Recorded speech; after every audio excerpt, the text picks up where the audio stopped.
I've been waiting this day for a while. For just over 7 months, I've been waiting for our celebration of the Transfiguration, because during my trip to the Holy Land that I took with some classmates 7 months ago, we were able to celebrate Mass in some of the most holy sites of our faith. And I was privileged enough to be the main celebrant on Mount Tabor at the site of our Lord's Transfiguration, the feast that we're celebrating today. And you know, one of the coolest parts of the Mass that you celebrate there is that the language for the prayers and the gospel changes a little bit in order to make it more personal. Everywhere we refer to the mountain the Transfiguration took place in the liturgy, the prayers change to say, "This mountain, here." And so when we prayed the gospel, it said Jesus took Peter, James, and his brother John and led them up this mountain. And you know, at first, it seems like such a small detail, but when you're standing there at the exact spot this event actually took place 2,000 years ago, it becomes such a reality check that this thing actually happened. Christ himself stood here with his apostles. Moses and Elijah appeared, and the presence of God the Father surrounded the mountain in a cloud and spoke. You know, Jesus instructed them not to tell anybody about this until he had been raised from the dead. And they didn't even know what that really meant at that point. And so they didn't. But once they were allowed to speak of it, the detail that they must have spoken in must have painted such a clear picture by the way that it's written in the gospel. And now this is obviously an experience that you wouldn't soon forget. The three apostles and Jesus hiked up this really high mountain. And they didn't have hiking boots and athletic gear and all the innovations that we have today for hiking. But by the time they got up, they were probably exhausted, sweaty, dirty. And then all of a sudden they look up and they see Jesus. And all that dirt that was on him before isn't there anymore. Now his clothes have become white as light, dazzling white. And he was conversing with Moses and Elijah, these two incredible figures of their faith that they would have begged to have met.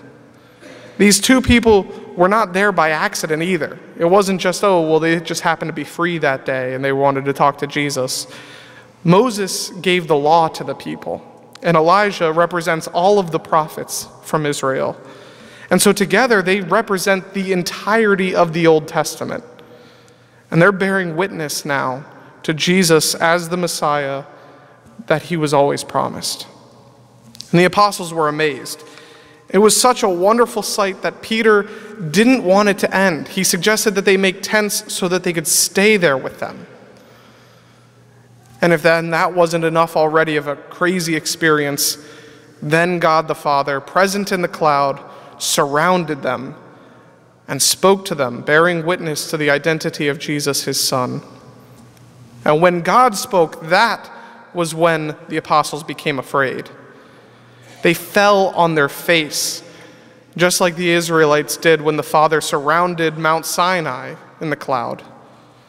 God's voice is so powerful, his presence so intimidating that it immediately humbles you to the ground.